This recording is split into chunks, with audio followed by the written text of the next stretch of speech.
ಆತ್ಮೀಯ H16 news ಅರ್ಥಾತ್ ಸೀತಾರಾಮ್ ನ್ಯೂಸದ ವೀಕ್ಷಕರೇ, ನಾನು ನಿಮ್ಮವ ಎಂ ಆಯುಧ ಮಲ್ಲಪ್ಪ ಜೊತೆ ಅವರು. ತಾವು ಈಗ ಸುದ್ದಿಗಳ ಲೋಕಕ್ಕೆ ಎಂಟ್ರಿ ಹೊಡಿತಾ ಇದ್ದೀರಿ. ಈ ಸುದ್ದಿಗಳನ್ನು ಪ್ರತಿಯೊಂದು ನೋಡೋ ಜೊತೆಗೆ ನಿಮ್ಮ ಅಭಿಪ್ರಾಯಗಳನ್ನು ಹಚ್ತಾ ಇರಿ. ಯಾಕಂದರೆ ಈ ಸುದ್ದಿಗಳು ನಿಮಗಾಗಿ, ನಿಮ್ಮ ಬದುಕಿಗಾಗಿ, ನಿಮ್ಮ ವೈಚಾರಿಕೆಗಾಗಿ, ನಿಮ್ಮ ತಿಳುವಳಿಕೆಗಾಗಿಯೂ ನಿಮಗೂ ಗೊತ್ತು. ಜೊತೆಗೆ ನಮಗೂ ನಿಮ್ಮೊಂದಿಗೆ ಇದೊಂದು ಮಾತಾಡುವಂಥ ಜೊತೆಗೆ ಸುದ್ದಿಗಳನ್ನು ಬಿಡುವಂಥ ಕೆಲಸ. ಈ ಕೆಲಸದಲ್ಲಿ ನಾವು ನಿಮ್ಮೊಂದಿಗಿದ್ದೀವಿ ಅಂತ ಹೇಳ್ತಾ ನೋಡ್ತಾ ಇರಿ ಈ ಸುದ್ದಿಗಳನ್ನು. ಬರೇ ಜಿಲ್ಲಾಧಿಕಾರಿ ಅಷ್ಟೇ ಅಲ್ಲ, ಅವರು ಜಿಲ್ಲಾ ದಂಡಾಧಿಕಾರಿ ಅವರು. ಸೊ ಜಿಲ್ಲಾ ದಂಡಾಧಿಕಾರಿಯವರ ಆಜ್ಞೆಯನ್ನು ಮೀರ್ತಾರೆ ಅಂದರೆ ಕಂಟೆಂಪ್ಟ್ ಆಗುತ್ತೆ. ಕಾನೂನು ಬಾಹಿರ ಚಟುವಟಿಕೆ ಮಾಡಿದಾಗತ್ತೆ, ಅವರನ್ನು ಒತ್ತು ಒಳಗಡೆ ಹಾಕ್ಬೇಕು ನಾನು. ಸೊ ಇನ್ನೂವರೆಗೆ ಪರಿಶೀಲಿಸ್ತೀವಿ, ಮಾಡ್ತೀವಿ, ಮೇಲಿನವರು ಒತ್ತಡ ಏನೇನೋ ಮಾಡ್ತಾ ಇರುವ ಈ ನಾಟಕ ಮಾಡ್ತಾ ಇದ್ದಾರಲ್ಲ, ಈ ನಾಟಕ ನಿಲ್ಲಿಸಬೇಕು ಅಂತನ್ನುವಂಥ ದೃಷ್ಟಿಕೋನದಿಂದ ನಾನು ಎಚ್ಚರಿಕೆ ಕೊಡ್ತಾ ಇದ್ದೀನಿ. DC ಅವರು ಕೂಡ ಹೇಳಿದ್ದೀವಿ, ಇಮ್ಮಿಡಿಯೇಟ್ ಡೆಮಾಲಿಷ್ ಆಗಬೇಕು ಅಂತನ್ನುವಂಥದ್ದು. ನಿಮ್ಮ ಆಜ್ಞೆನೇ ಉಲ್ಲಂಘನೆ ಮಾಡ್ತಾರೆ ಅಂತಂದರೆ ಹಾಗಾದರೆ ಏನು ಬೆಲೆ, ಯಾರ ಬೆಲೆ ಇದೆ ಇಲ್ಲಿ? ಸೊ ಆ ದೃಷ್ಟಿಯಿಂದ ಬಹಳ ಸ್ಪಷ್ಟವಾಗಿ ಅಲ್ಲಿಯ ಏನು ಶ್ರೀಕೃಷ್ಣ ಬಡಾವಣೆ, ಆ ಬಡಾವಣೆಯಲ್ಲಿ ಕಟ್ತಾ ಇರುವಂಥ ಕಾನೂನು ಬಾಹಿರ ಮಸೀದಿ ಕಟ್ಟಡವನ್ನು ಕೂಡಲೇ ಸ್ಥಗಿತಗೊಳಿಸಿ ಅದನ್ನು ಡೆಮಾಲಿಷ್ ಮಾಡಬೇಕು. ಈಗಾಗಲೇ ಸಾಕಷ್ಟು ಬಾರಿ ಜಿಲ್ಲಾಧಿಕಾರಿ, ನಗರಸಭೆಗೆ ಮತ್ತು ಬೇರೆ ಬೇರೆ ಅಧಿಕಾರಿಗಳಿಗೂ ಕೂಡ ಈ ಶ್ರೀಕೃಷ್ಣ ಬಡಾವಣೆ 35ನೇ ವಾರ್ಡು, ಆ ವಾರ್ಡ್ನಲ್ಲಿ ಸುಮಾರು 500ಕ್ಕೂ ಹೆಚ್ಚು ಹಿಂದೂಗಳಿದ್ದಾರೆ, 30 ಮನೆ ಮಾತ್ರ ಮುಸ್ಲಿಮರಿದ್ದಾರೆ. ಸೊ ಅಲ್ಲಿ ಅನಧಿಕೃತವಾದಂಥ ಅತಿಕ್ರಮಣ ಮಾಡಿ ನಿಯಮ ಕಾನೂನ ಮುರಿದು ಮಸೀದಿಯನ್ನು ಕಟ್ತಾ ಇದ್ದಾರೆ. ಸೊ ಅದು ಕಟ್ಟಬಾರದು, ಕಾನೂನು ಬಾಹಿರ ಅಂತನ್ನುವಂಥದ್ದು ಎಲ್ಲ ರೀತಿಯ ಅಲ್ಲಿಯ ಸ್ಥಳೀಯ ಬಡಾವಣೆಯವರು, ಬೇರೆ ಬೇರೆ ಸಂಘಟನೆಯವರು ಕೊಟ್ಟರೂ ಕೂಡ ನಿರಂತರವಾಗಿ ಕಟ್ಟಡ ಮಾಡ್ತಾ ಇದ್ದಾರೆ. ಜಿಲ್ಲಾಧಿಕಾರಿ ಅದನ್ನು ನಿಲ್ಲಿಸಬೇಕು ಅನ್ನುವಂಥದ್ದು ಒಂದು ಪತ್ರಕ ಹೊರಡಿಸಿದ್ದಾರೆ, ಆದರೂ ನಿಲ್ಲಿಸಿಲ್ಲ. ಬರೇ ಜಿಲ್ಲಾಧಿಕಾರಿ ಅಷ್ಟೇ ಅಲ್ಲ, ಅವರು ಜಿಲ್ಲಾ ದಂಡಾಧಿಕಾರಿ ಅವರು. ಸೊ ಜಿಲ್ಲಾ ದಂಡಾಧಿಕಾರಿಯವರ ಆಜ್ಞೆಯನ್ನು ಮೀರ್ತಾರೆ ಅಂದರೆ ಕಂಟೆಂಪ್ಟ್ ಆಗುತ್ತೆ. ಕಾನೂನು ಬಾಹಿರ ಚಟುವಟಿಕೆ ಮಾಡಿದಾಗತ್ತೆ, ಅವರನ್ನು ಒತ್ತು ಒಳಗಡೆ ಹಾಕ್ಬೇಕು ನಾನು ಹೇಳೋದು. ಸೊ ಇನ್ನೂವರೆಗೆ ಪರಿಶೀಲಿಸ್ತೀವಿ, ಮಾಡ್ತೀವಿ, ಮೇಲಿನವರು ಒತ್ತಡ ಏನೇನೋ ಮಾಡ್ತಾ ಇರುವ ಈ ನಾಟಕ ಮಾಡ್ತಾ ಇದ್ದಾರಲ್ಲ, ಈ ನಾಟಕ ನಿಲ್ಲಿಸಬೇಕು ಅಂತನ್ನುವಂಥ ದೃಷ್ಟಿಕೋನದಿಂದ ನಾನು ಎಚ್ಚರಿಕೆ ಕೊಡ್ತಾ ಇದ್ದೀನಿ. DC ಅವರು ಕೂಡ ಹೇಳಿದ್ದೀವಿ, ಇಮ್ಮಿಡಿಯೇಟ್ ಡೆಮಾಲಿಷ್ ಆಗಬೇಕು ಅಂತನ್ನುವಂಥದ್ದು. ನಿಮ್ಮ ಆಜ್ಞೆನೇ ಉಲ್ಲಂಘನೆ ಮಾಡ್ತಾರೆ ಅಂತಂದರೆ ಹಾಗಾದರೆ ಏನು ಬೆಲೆ, ಯಾರ ಬೆಲೆ ಇದೆ ಇಲ್ಲಿ? ಸೊ ಆ ದೃಷ್ಟಿಯಿಂದ ಬಹಳ ಸ್ಪಷ್ಟವಾಗಿ ಅಲ್ಲಿಯ ಏನು ಶ್ರೀಕೃಷ್ಣ ಬಡಾವಣೆ, ಆ ಬಡಾವಣೆಯಲ್ಲಿ ಕಟ್ತಾ ಇರುವಂಥ ಕಾನೂನು ಬಾಹಿರ ಮಸೀದಿ ಕಟ್ಟಡವನ್ನು ಕೂಡಲೇ ಸ್ಥಗಿತಗೊಳಿಸಿ ಅದನ್ನು ಡೆಮಾಲಿಷ್ ಮಾಡಬೇಕು. ಆಲ್ರೆಡಿ ನಗರಸಭೆಯವರು ಕೂಡ ಅದನ್ನು ಹೇಳಿ ಕಳಿಸಿದ್ದಾರೆ, ಲೈಸೆನ್ಸ್ ರದ್ದು ಮಾಡಿದ್ದಾರೆ, ಪರವಾನಗಿ ಕೊಟ್ಟಿದ್ದನ್ನು ರದ್ದು ಮಾಡಿದ್ದಾರೆ. ಪರವಾನಗಿ ಕೊಟ್ಟಿದ್ದೇ ತಪ್ಪು, ಪರವಾನಗಿ ಕೊಟ್ಟಿದ್ದು ಕೂಡ ಕಾನೂನು ಬಾಹಿರವಾದಂಥ. ಸೊ ಇದೆಲ್ಲ ಇದ್ದಂಥ ಸಮಯದಲ್ಲೂ ಕೂಡ ನಗರಸಭೆಯವರು ಅದನ್ನು ಅನುಮತಿಯನ್ನು, ಪರವಾನಗಿಯನ್ನು, ಪರ್ಮಿಷನನ್ನು ರದ್ದು ಮಾಡಿದ್ದಾರೆ. ಸೊ ಆದರೂ ಕೂಡ ಸೊಕ್ಕಿನಿಂದ, ನಾನು ಹೇಳೋದು ಸೊಕ್ಕಿನಿಂದ ಕಟ್ತಾ ಇರುವಂಥದ್ದು. ನಮಗೆ ಕಾನೂನು, ಸಂವಿಧಾನ ನಮಗೆ ಯಾವುದೂ ಲೆಕ್ಕಕ್ಕಿಲ್ಲ.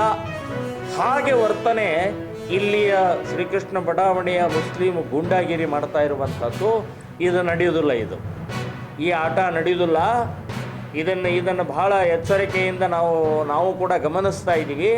ಅಲ್ಲಿ ಹಿಂದೂಗಳ ಮೆಜಾರಿಟಿ ಇದ್ದಾರೆ. ಅಲ್ಲಿ ಆಲ್ರೆಡಿ ಈಗ ಕಟ್ಟುತ್ತಾ ಇರುವಂಥ, ಅತಿಕ್ರಮಣ ಮಾಡಿ ಕಟ್ಟುತ್ತಾ ಇರುವಂಥ ಮಸೀದಿಯಿಂದ 50 ಮೀಟರ್ ಅಂತರದಲ್ಲಿ ಒಂದು ಮಸೀದಿ ಇದೆ. ಆಲ್ರೆಡಿ 2 ಮಸೀದಿ ಇದಾವೆಲ್ಲ ಈಗ. ಸೊ 2 ಮಸೀದಿ 30 ಮನೆಗಳಿಗೆ ಸಾಕಾಗೋದಿಲ್ವ ನಮಗೆ?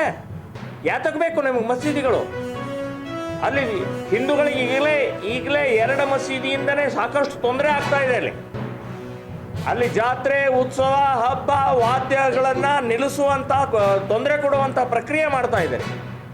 ಅಲ್ಲಿ ಕುರಿ ಬಲಿ ಕೊಡಬೇಕಾದ್ರೆ ತೊಂದರೆ ಕೊಡ್ತಾ ಇದ್ರಿ, ಉತ್ಸವದ ವಾದ್ಯ ಹೋದರೆ ತೊಂದರೆ ಕೊಡ್ತಾ ಇದ್ರಿ. ಸೊ ನಿಮ್ಮ ಮಸೀದಿಯ ಪ್ರಾರ್ಥನಾ ಕಟ್ಟಡನೋ ಅಥವಾ ಹಿಂದೂಗಳಿಗೆ ತೊಂದರೆ ಕೊಡುವಂಥ ಕಟ್ಟಡನೋ ಅದು ಯಾವುದನ್ನು ಅನ್ನೋದು ಬಗೆಹರಿಸಿ ಅದನ್ನು. ಸೊ ಆಲ್ರೆಡಿ 2 ಈ ಮಸೀದಿಗಳು ಸಾಕು, ಈಗ ಆಲ್ರೆಡಿ ಕಟ್ಟಿದ್ದೀರಿ ಈಗ.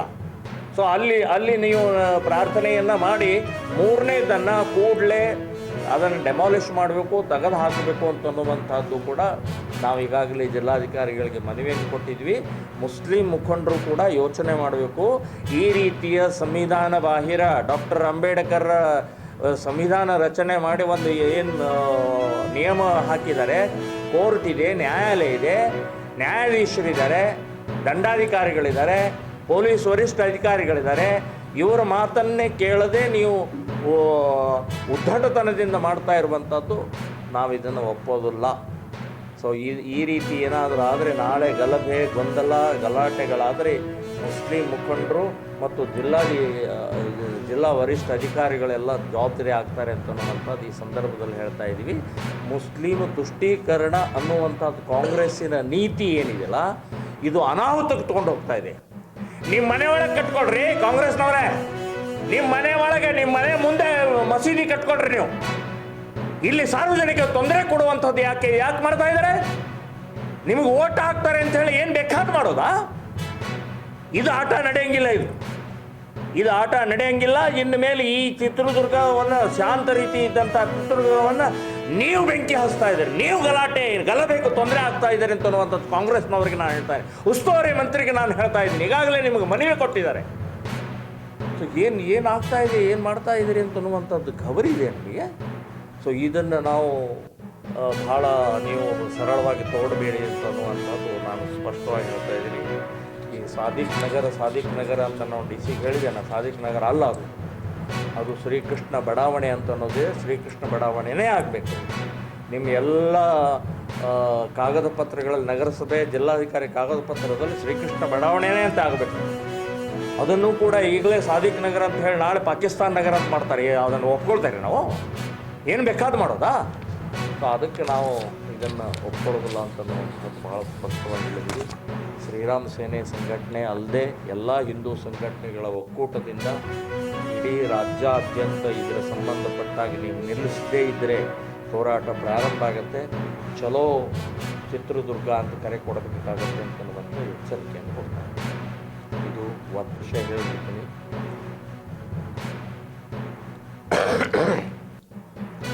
ಕ್ರಿಸ್ಮಸ್ ಹಬ್ಬ ಡಿಸೆಂಬರ್ 25 ಅಧಿಕೃತವಾಗಿ ಸರ್ಕಾರದ ರಜೆ ಘೋಷಣೆಯನ್ನು ಮಾಡ್ತಾ ಬಂದಿದ್ದಾರೆ. ಆದರೆ ಎಲ್ಲ ಕ್ರಿಶ್ಚಿಯನ್ ಕಾನ್ವೆಂಟ್ ಸ್ಕೂಲ್ಗಳಲ್ಲಿ 10 ದಿನ ರಜಾ ಕೊಡ್ತಾರೆ. 10 ದಿನ ಕ್ರಿಸ್ಮಸ್ಗೆ ಹಿಂದೂಗಳು ಏನು ಮಾಡೋದಿದೆ? ಎಲ್ಲ ಕ್ರಿಶ್ಚಿಯನ್ ಕಾನ್ವೆಂಟ್ ಸ್ಕೂಲ್ಗಳಲ್ಲಿ 99% ಹಿಂದೂ ವಿದ್ಯಾರ್ಥಿಗಳೇ ಇರ್ತಾರೆ, ಹಿಂದೂ ಟೀಚರ್ಸ್ ಇರ್ತಾರೆ, ಹಿಂದೂ ಸಿಬ್ಬಂದಿಗಳಿರ್ತಾರೆ. 1% ಮಾತ್ರ ಇರುವಂಥ ಕ್ರಿಶ್ಚಿಯನ್ರು ನೀವು ನಿಮ್ಮ ಆಡಳಿತದ ಇದರಲ್ಲಿ ನಮ್ಮ ಮೇಲೆ ಹೇರ್ತಾರೆ.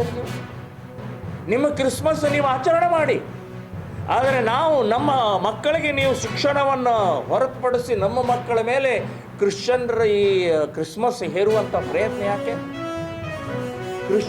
ಬ್ರಿಟಿಷ್ ಕ್ರಿಶ್ಚಿಯನ್ರು ಹೋಗಿ 79 ವರ್ಷ ಆಯ್ತಲ್ಲ, ಇನ್ನೂ ಅದೇ ಪದ್ಧತಿನ? ನಾನು ಸರ್ಕಾರಕ್ಕೆ ಹೇಳ್ತಾ ಇದ್ದೀನಿ, ಈ ಕ್ರಿಶ್ಚಿಯನ್ ಕಾನ್ವೆಂಟ್ ಸ್ಕೂಲ್ಗಳಲ್ಲಿ 25ನೇ ತಾರೀಕು ನೀವು ಅಧಿಕೃತವಾದಂಥ ರಜೆಯನ್ನು ಘೋಷಣೆ ಮಾಡಿದ್ದು, ಅದಕ್ಕೆ ಒಪ್ಪಿಗೆ ಕೊಟ್ಟಿದ್ದೀವಿ.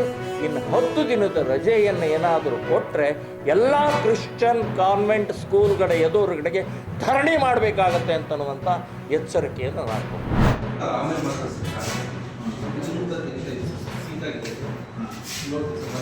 ಒಂದು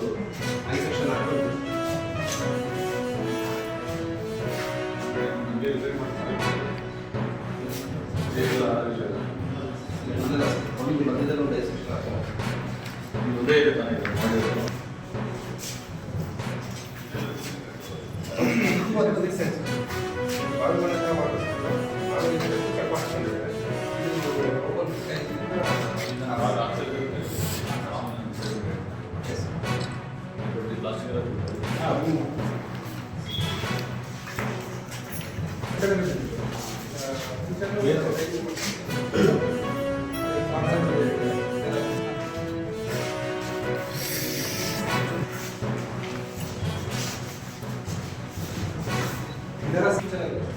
ಅಲ್ಲ ಇದರಲ್ಲಿ ನೀವು ಮ್ಯಾಂಗ್ಳೂರ್ ಟೈಲ್ದು ಸೀಲಿಂಗ್ ಯಾವುದಿದೆ, ಕಾಂಕ್ರೀಟ್ ಯಾವುದಿದೆ, ಸಪ್ರೇಟ್ ಮ್ಯಾಂಗ್ಳೂರ್ ಟೈಲ್ಸು ಯೂಸ್ ಆಗ್ಬಾರ್ದು ಮಾಡಿದ್ರೆ ನಮ್ಮ ಕಾಂಕ್ರೀಟ್ ಸರ್ ಬೆಂಗಳೂರು ಟೈಲ್ ಅಂತಂದ್ರೆ ಈ ಬೀಮ್ ಏನು ಗೊತ್ತಿದೆಯಲ್ಲ ಸರ್, ಇಷ್ಟು ಪೋರ್ಷನ್ ಅಲ್ಲಿ ಇರೋದು ಅದು ಮಾತ್ರ ಕಾಂಕ್ರೀಟ್. ಅದೊಂದು ಇದು ಹೌದು, ಇದು ಒಂದು ಅದು ಅದೇ ಯೂಸ್ ಆಗ್ಬಾರ್ದು. ಸರ್ ಇದು ಕೆಲಸ ಮತ್ತೆ ಮಾಡೋದು ಇದೇ ಡಿಸೈನ್ ಕನ್ಸಿಡರ್ ಮಾಡ್ಕೊಂಡು ಇದ್ರ ಕ್ಲಾಸ್ ಹೋಗುದು ಕ್ಲಾಸ್ ಮಾಡೋದ್ರಲ್ಲಿ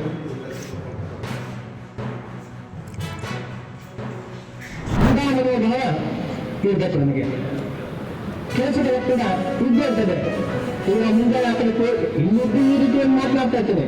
ಕೋರ್ಟ್ಗೆ ಹೋಗಿ ಕೋರ್ಟ್ ಹಾಲಲ್ಲಿ ಕೂತ್ಕೊಂಡ ತಕ್ಷಣ ಇನ್ನು ಭಾಳಷ್ಟು ಇಲ್ಲ, ಇನ್ನೊಂದು 1.5 ಗಂಟೆ 11 ಗಂಟೆಗೆ ನಾನು ಕೋರ್ಟಿಗೆ ಹೋದ ನಂತರ ವಿಟ್ನೆಸ್ ಆಕ್ಟ್ ಬಂದಿದೆ, ಸಮನ್ಸ್ ಆಕ್ಟ್ ಜಾರಿ ಆಗಿಲ್ಲ. ಏನು ಮಾಡ್ತಾ ಇದ್ದಾರೆ ಪೊಲೀಸರು? ಕೆಲಸ ಆಕ್ಟ್ ಮಾಡಿಲ್ಲ, ಪ್ರಾಪರ್ಟಿ ಆಕ್ಟ್ ಕೊಟ್ಟಿಲ್ಲ, ಸ್ಟಾಪ್ ಮಾಡಿಬಿಟ್ಟಿಲ್ಲ. ಬಹುಶಃ ನಿಮಗೆ ಅನ್ಸುತ್ತೆ ಸರ್ ಇನ್ನೊಂದು ಇದಾಗಿರುತ್ತೆ, 6 ಗಂಟೆ ಇದಾಗಂತ. ನಾನು ಹೇಳ್ತೇನೆ ಈ 3 ದಿನಗಳಿಗೆ ಸ್ವಲ್ಪ ನಾನು ರಿಲ್ಯಾಕ್ಸೇಷನ್ ಕೊಡ್ತೇನೆ. ನೀವೇನಿದೆಯಲ್ಲ ಚಿಂತೆ ಮಾಡಬೇಡಿ, ಸಂಪೂರ್ಣವಾಗಿ ನಿಮ್ಮನ್ನು ನೀವು ಕ್ರೀಡೆಯಲ್ಲಿ ತೊಡಗಿಸ್ಕೊಂಡ್ರೆ ವರ್ಷ 365 ದಿನಗಳಲ್ಲಿ ನೀವು ಕೆಲಸ ಮಾಡುತ್ತೀರ. ಒಂದು 3 ದಿನ ತಾವು ತಮ್ಮ